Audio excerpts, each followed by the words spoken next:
On an icy, cold winter night, the city police station was quiet.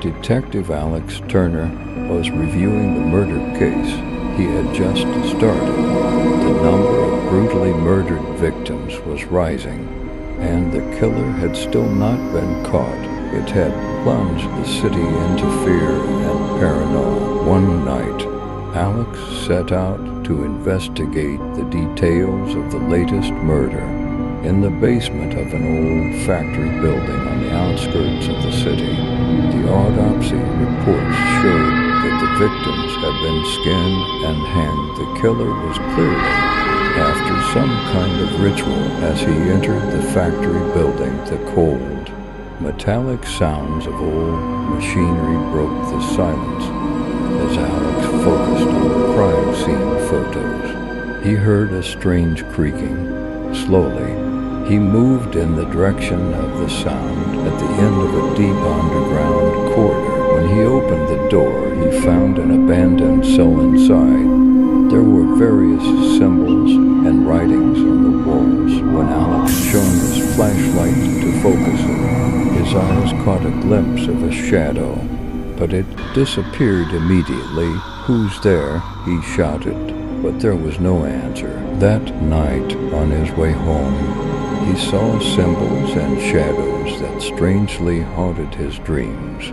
He became increasingly obsessively focused on the murder case. His investigations showed that the murdered victims had a connection. They all had some kind of criminal record in their past, but had somehow managed to escape court. Alex began to lose the line between the nightmares of his own mind and the real world. His fellow policemen were puzzled by his strange behavior.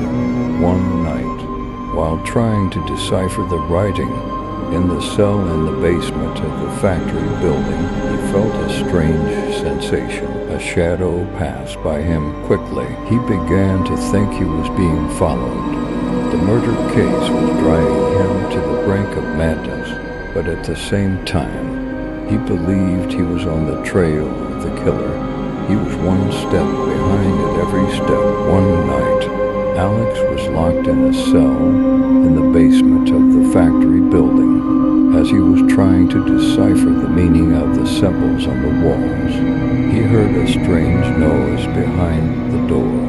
The door opened and a masked figure entered. Alex held his breath. The masked figure approached silently and removed the mask. His eyes met Alex's. Alex recognized the person in front of him. The killer was none other than the same detective from the same police station. An alter ego had infiltrated the tale of a murder created by himself. Alex had to confront this alter ego that existed in his inner world. The line between the real world and the nightmares in his mind was completely erased. The city was plunged into a darkness that he was not ready to know the truth behind the murders.